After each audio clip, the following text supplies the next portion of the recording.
So I just want people to know how hard we had it when these games first came out. Even when we were in the prime of our life, and the best reflexes, hand-eye coordination that we were ever going to have. Now we're fat and slow and stupid.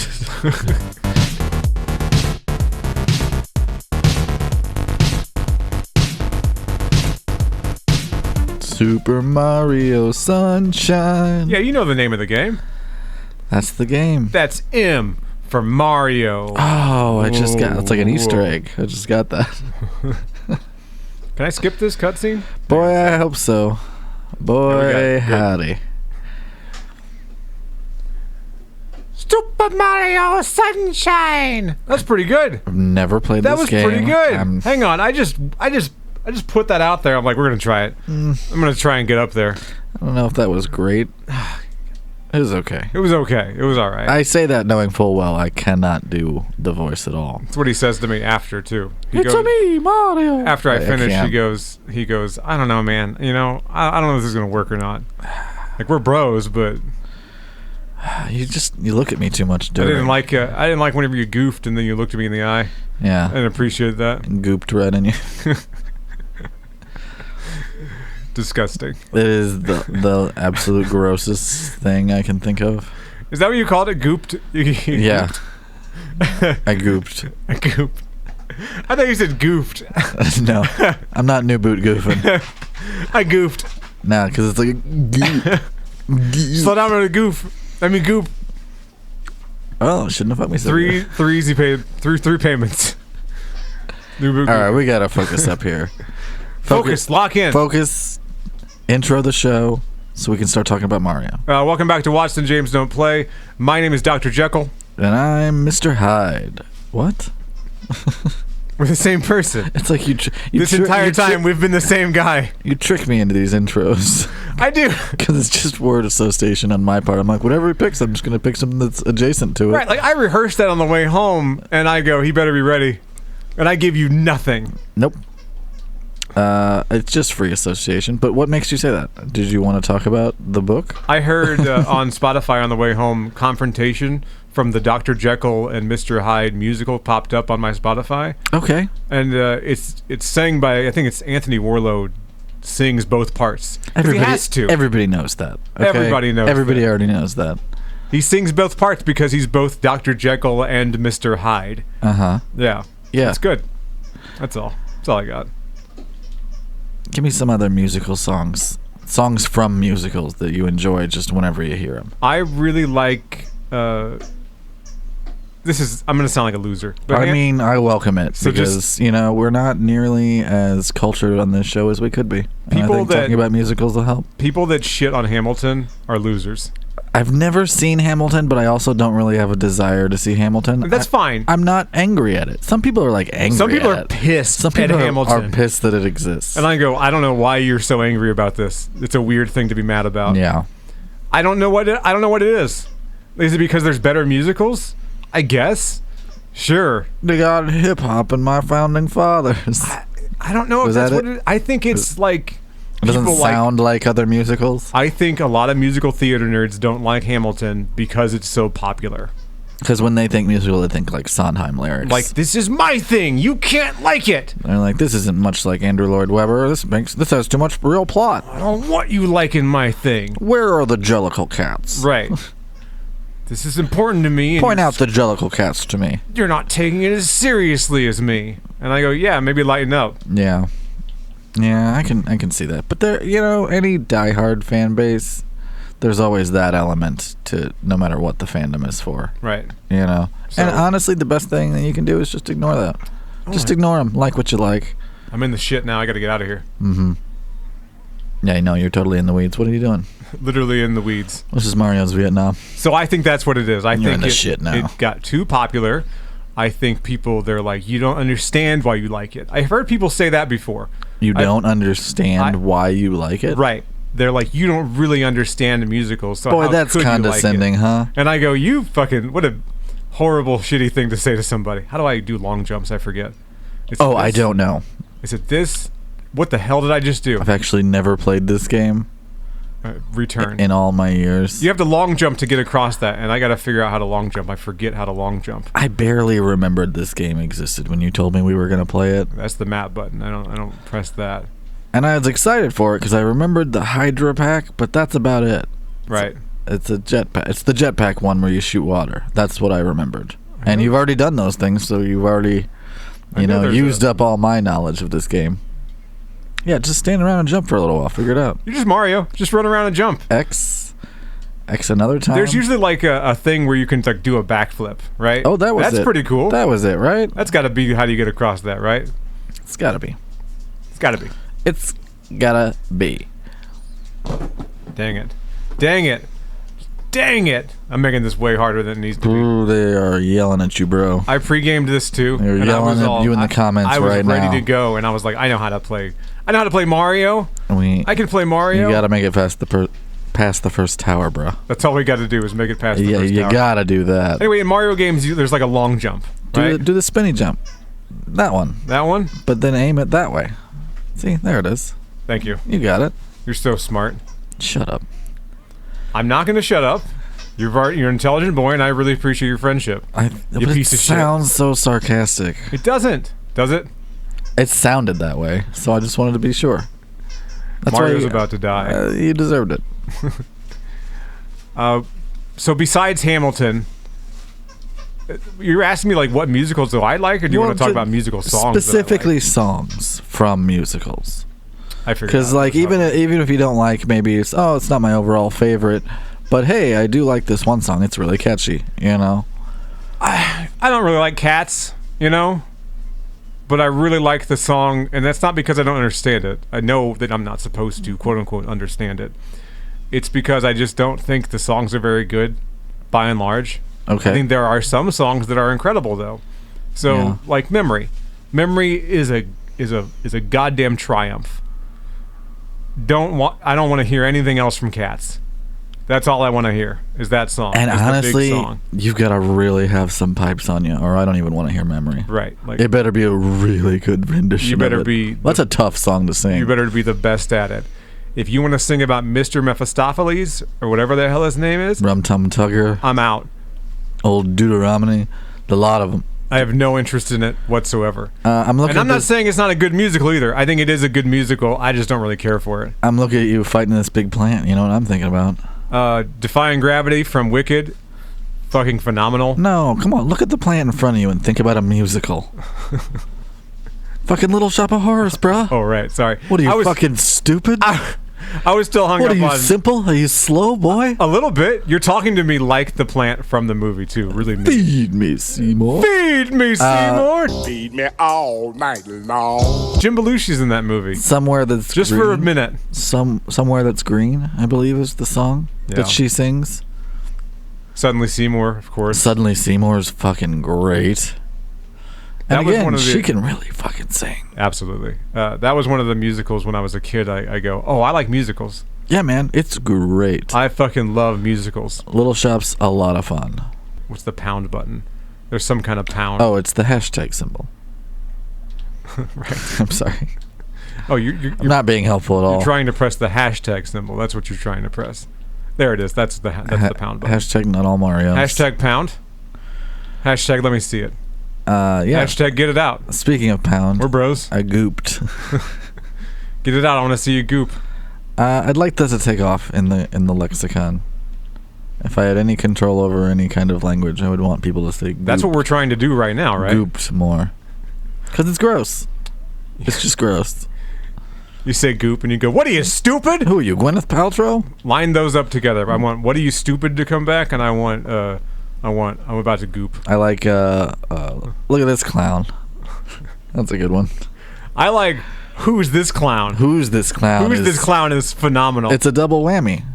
Because it's implying that you're a clown, but it's also, you're not a renowned clown. You're not even a well-known clown. You're not even a well-known clown. You're some just off-brand, great value brand clown. Who's this clown? Get back to the regular Walmart. Not the super center, but the little one that nobody wants to go to. I'll have you know, this is actually my third rodeo. And I'm still a little shaky on the details. He's all drunk now.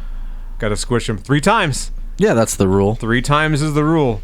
Fighting games and comedy. You got to do threes. Got to do everything's in threes. Everything's in threes, yeah. Are you gonna open your big mouth at you so I can goop? Oh. There he goes, gooping. So what's new with you this week? I watched a really bad movie over the weekend. Lay it on me. And it's one of those like IFC independent horror films. Okay. So the bar's low already. The bar's pretty low. It's called In a Violent Nature. Now, I heard, it got positive reviews within the horror community, right? Some people liked it. I think it got positive critical reviews because of what it attempted to do. And I like what it tried to do. Definitely spoil it for me because I'm not going to watch this. Just walk me through what happens in the movie. I want to know more about it. It felt like it was 3 hours long. Because it was advertised to me, like on a lot of my stuff. I'm tapped into like, horror releases, but that's one I never actually did see. It also came out on Shudder, right. I think exclusively. Right. Which I have.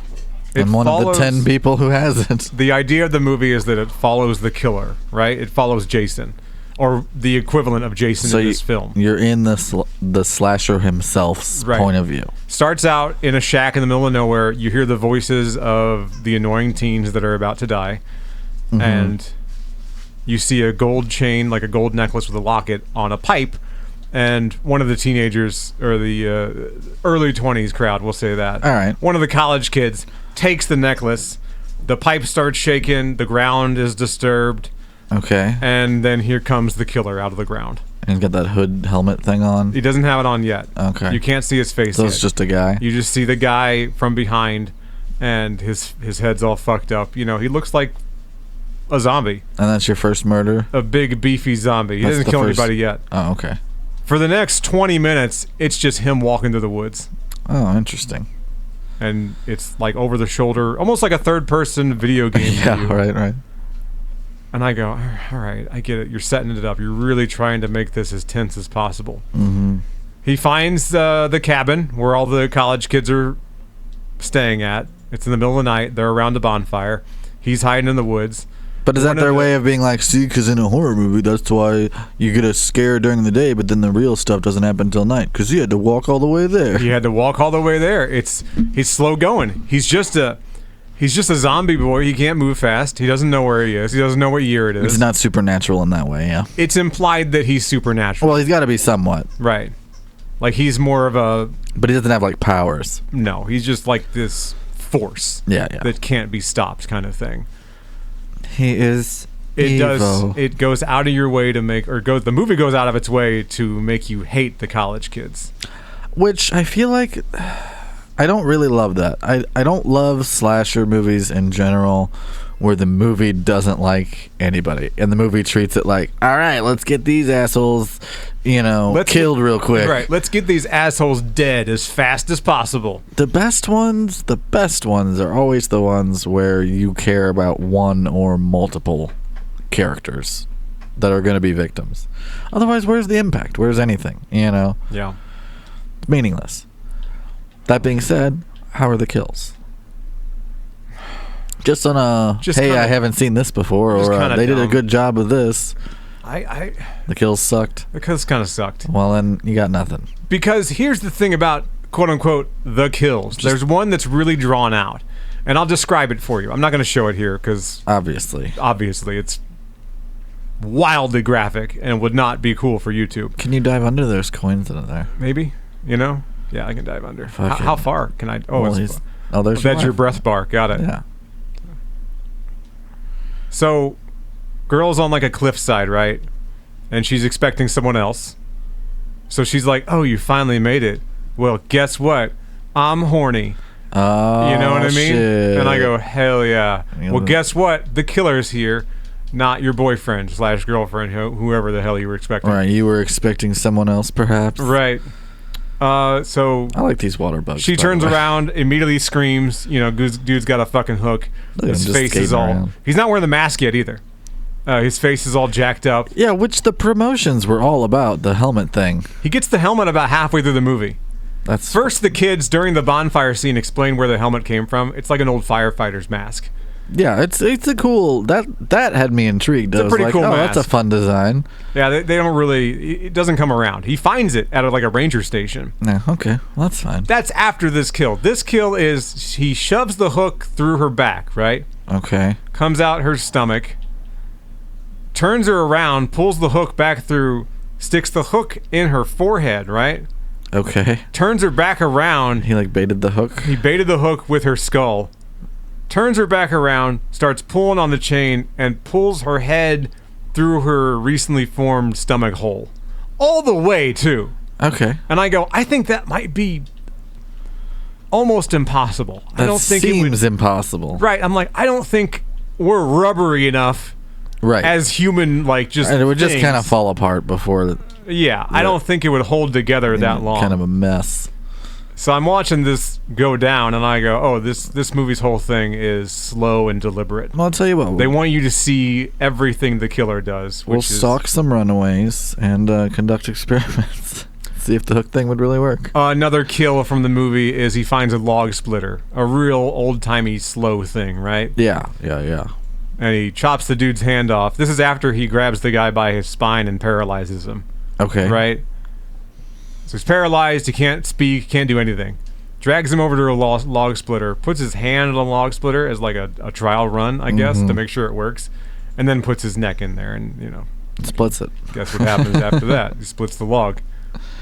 What would you give it, like, rating-wise, all around, the movie itself? 5 out of 10. 5 out of 10, huh? Yeah, just because, and the reason... Now, is that the same as, like, a 2.5 out of 5 technically? Because a 2.5 out of 5 feels like I might still watch that, but a 5 out of 10 I don't want to watch. Good. Do you know what I mean? Don't watch it. It feels different even if it's the same rating. You know what I mean? Yeah, I recommend you not watch this movie. I just explained the movie to you. It is slow. It is dumb. After immediately, I felt like I had to defend myself to my wife, who I subjected this to. Sometimes just suggest a movie and it's just not a winner. It's just not a winner. So I tried handing her the remote and I go, here, I'm not allowed to pick movies anymore. Not for a while. You got to go in the timeout box. Because that was fucking dumb. Going in the penalty box like But then hockey. I tried to like defend the movie. I was like, you know what, maybe it wasn't dumb. No, it was pretty bad. Yeah. I liked the idea of it. I liked the effort put into it, like the whole thing of, get it, it's from the killer's perspective. And I go, yeah, I get it. Yeah, but you also got to have a good enough like story and whatnot to sustain that. Right. I'm like, I've seen this story. It's Friday the 13th, Part 2. It's Behind the Mask, The Rise of Leslie Vernon. Yeah, it's every thriller movie, That's a meta slasher movie that takes place from the killer's perspective. And I don't like whenever they're purposely trying to be as ironic as possible with the acting. Because I go, I know what you're trying to do. You're trying to act poorly. Yeah. And it's not working for you. It's almost when you can feel them trying to make like a cult film happen, like trying to force it. They were really trying to like, this is going to be the way things are now. This is going to develop a cult following and fans are going to be rabid about this because of these choices. People are going to be demanding to see what Freddy Krueger does in his downtime. And you just can't predict what a cult movie is going to actually be. Right. You can't go into it thinking you're making one. It's just not how they work. I have to find the secret cave. Now, an incredibly violent movie that I watched this week, I showed my girlfriend Oldboy, the original Park Chan-wook version. Awesome. And it's a great movie. That's an awesome movie. I also had to somewhat apologize after watching it with her because... For different reasons. Because some of what that movie contains. You don't expect it. Dude, I was not expecting it because I saw the version that you saw first. Good. And the good version, the Korean version. The Korean version. I watched the Korean version first. Then I watched the Josh Brolin version, and I go, well, that was dumb. That I've never seen and I have no desire to. It's whatever, I'm just not a Spike Lee guy. I think it feels weird because I saw the Korean version first. I go, no, the Korean version was good. This is a movie that's really trying to be good. Mm-hmm. It's doing and it's got a good story. It just the story works, but it doesn't. The way they sell it with the Josh Brolin version, I'm like, I don't believe any of this. I just don't buy it. That's what I'm saying. That's the believing part. I don't buy it. Yeah, just being like Josh Brolin and Elizabeth Olsen. You're like, no, pass. Doesn't work. Hard pass. Don't need to see the movie to know that. No offense to either of them. I've seen them give good performances.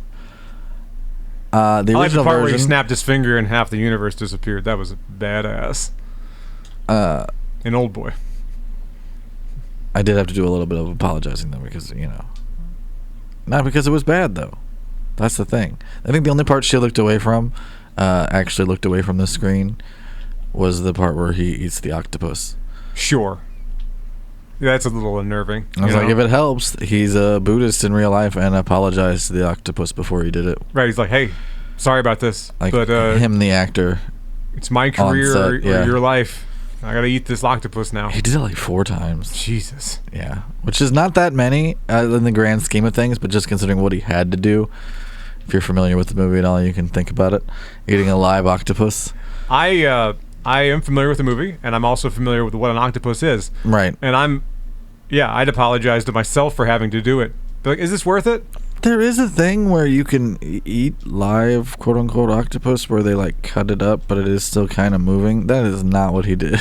No, not at all. He just takes a chomp. Oh, good times. Isn't this charming? This Good. game? All the Mario games are charming.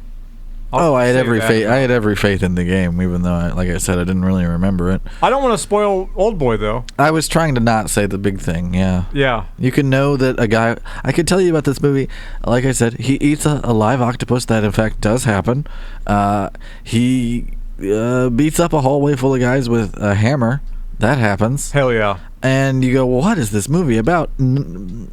I still haven't really told you. You'll see. I haven't told you anything really about the plot. You'll see what the movie's about at the end of the movie. Don't look up anything about it. If you don't know anything about it, don't look it up. Just watch it. You can buy it on YouTube for cheap. It's fucking fine. It was one of the most visceral payoffs I've ever experienced in a movie. I'll say that much. And I don't say that. I don't say that just for anything. You know what I mean? It's really it fucked me up. I can't stop thinking about it now. Yeah, it's really oh no, unexpected the first time through. What's even better though is that after you know what the movie's about and you rewatch it, the knowing almost makes everything. It makes every scene worse. Every scene is worse once you know what's going to happen. You're like, oh, but not worse in a bad way. Worse in a stomach churning way. Exactly. Yeah, not worse. Like it doesn't work because like there's a movie like Fight Club. You watch Fight Club the second time, it's not quite as good. No. You go, oh, I get it. Yeah, I could see how he was the same guy the whole time, and you're like, that's fine. This is a movie where it changes your perspective greatly, and then it just adds a sickening level that makes it work more the second time almost, rather than less. Ooh. I mean, you were doing good. I was doing good. You were butt bombing those nails. I got butt bombed too many times. I got cocky. But yeah, you could literally pause that movie halfway through and go, "What do you think's gonna happen next?" And whatever the person says, they'll be wrong. They'll be absolutely. That's the best part. They'll be so wrong. Yeah, don't look anything up about it. Just go watch it. It's just a badass action flick, dog. Watch all about of his a guy movies. overcoming adversity. Watch the entire Vengeance trilogy. There is Old Boy, Sympathy for Mr. Vengeance, and Lady Vengeance. Brother, this is the first I'm hearing about any kind of trilogy. You didn't know that was a trilogy? I had no idea. Oh, I'm happy to help. Say those names again, and I'm going to put them on the screen so everyone can see what the posters are. So we've been talking about Old Boy.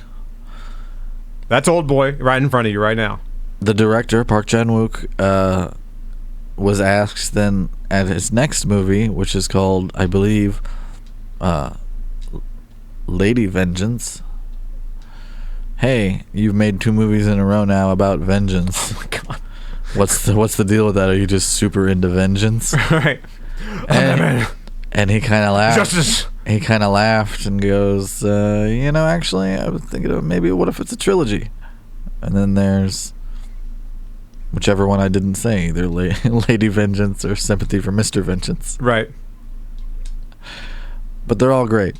They're all great. I just get titles confused because some titles are confusing to me in my brain.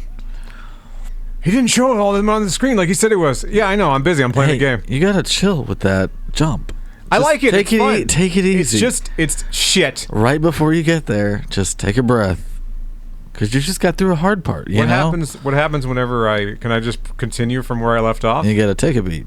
Oh, they put me back in Delfino Plaza. I got to go all the way back now. You son of a bitch. This has been I'm so glad that that I say we, like you're playing. I'm so glad that you and I together are bad at video games. Yeah. Doubled down on. I'm like, no, we are in this together. We are in this together. It is us that's bad at video games. I would never distance myself from anything bad happening on screen. Like, oh, look what's happening to you. To you, you piece of shit. This is all your fault. You broke another thing. The direct result of your actions have caught up to you. No, this is a team effort. If I knew better, I would tell you. You know? Like, brother, I would love to help, but I can't help. I would love to help. I am almost useless. Which, again, just that's what it was like when we were kids. It was you and your brain versus the video game. Maybe you had a friend over playing with you and it was 2 10-year-olds versus the game, but you couldn't just look up a walkthrough. Brother, when I discovered... You couldn't just mod out your fucking N64 and make it as easy as you wanted. But I was about to say, whenever I found out about the Game Genie, I was like, I can beat games now. I might be an okay player now. I might be successful at this endeavor. Yeah, absolutely. So I just want people to know how hard we had it when these games first came out. Even when we were in the prime of our life, and the best reflexes, hand-eye coordination that we were ever going to have. Now we're fat and slow and stupid. But we were never good at these games. Right. I was always fat. Turns out, I've been fat, slow, and stupid this entire time. I never got any smart. Newsflash, asshole! I've been stupid the whole time. Son of a bitch! Come on, where's the sunshine? Let's see a sunshiny attitude. All right, we're going to do it this time. You played a new game. You got a new game, didn't you? Did you buy the new game, or you just been talking about the new game? It's on Game Pass. Is it High on Life 2? High on Life, numero dos.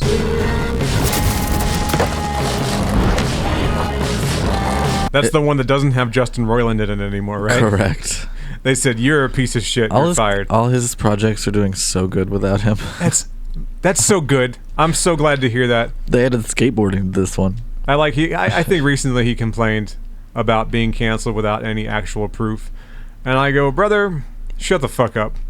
I'm sorry that we all know now that you're a piece of shit. Yeah. You know? And I know that's a tough pill to swallow. I just don't. Holy shit. I just don't. And I suck at Super Mario Sunshine.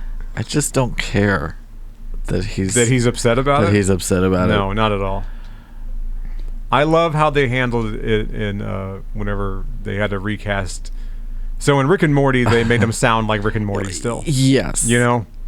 I feel like it was much... they kind of had to. Much bigger part of the IP was the iconic quote-unquote voices of Rick and Morty, done by one POS, Justin Roiland. So I get kind of what they had to keep him at least they were like, similar. Well, yeah, we want something that's going to approximate what everyone's come to know and love. You know? No, Solar Opposites, the other Roiland project, took a much different approach. I love how they just said, this is what my voice sounds like now. I don't care if it's jarring. Get over it. The guy that replaced him in Solar Opposites, I think is a pretty talented, not just actor, but voice actor, Dan Stevens. He played the Beast in the Beauty and the Beast live action one. He was in FX's... I never saw that. He was in FX's Legion. Never saw that. No, all right. I like him. I think he's a good actor. That's probably why I didn't find him familiar. Right. You're naming a bunch of projects I've never seen. They said, you know how you sound like a grumpy British guy? Just do that. I rewatched the... And it's fucking great. I rewatched the Sci-Fi Channel's Children of Dune. I'm not up on new TV. How is that? Did that hold up? It's so dry. Dry? What does that mean? So good. Is it dry because it takes place in the on Dune, where everything's literally dry? Literally and metaphorically. Literally and metaphorically. Literally, it's on Dune. It's very dry. You see Chinese bouncers in that one, right? Yes. Metaphorically. Hell yeah. Metaphorically speaking, it's dry because it's dense and they are just transcribing the books. Like, it's long drawn out conversations. I heard that one earlier today, by the way, bouncers, and I'd never heard that before. Yeah. Pretty good C.H. Tibor's. That's a Dune joke. Shout out to Dan Avidan from Game Grumps. That's who said bouncers, and I was like, hell yeah. Look at April O'Neil's big bouncers. Don't incorporate bouncers into your... I've already said it. into your lexicon. It's done. Into your vernacular. It's in there. I didn't put it in there. Dan did. You know what? Put sweater meat in there. The worst thing I've ever heard. No, it's just dry to watch. It's the most faithful you could possibly be on a relatively small budget, you know. But if you want to know the story, it is the story, because there's Frank Herbert's Dune, which is a miniseries of the first book, and then Children of Dune is mostly Children of Dune, but the first third of it is Dune Messiah. James McAvoy plays Leto 2, right? He's Leto 2. Incredible. So and he has the skin thing, the skin condition that he develops because he's turning into a worm. We'll put the sand trout on his skin picture up. Yeah, hot. I'll make you do that. You see, but his dad is having visions of him the whole time. That's how they get away with him not being really in the first book. He sees Paul Muad'Dib in the desert. Not the first book, the second book. He's all blind and shit. Yeah, that's part of the Dune Messiah plot. I love that I've seen this too. Yeah. I saw it when I was a kid when it happened. Yeah. And I had no idea what was going on. Susan Sarandon in a bunch of uncomfortable hats. Not a fucking clue. Rhyming dwarf that they don't really ever give you a whole lot of information on.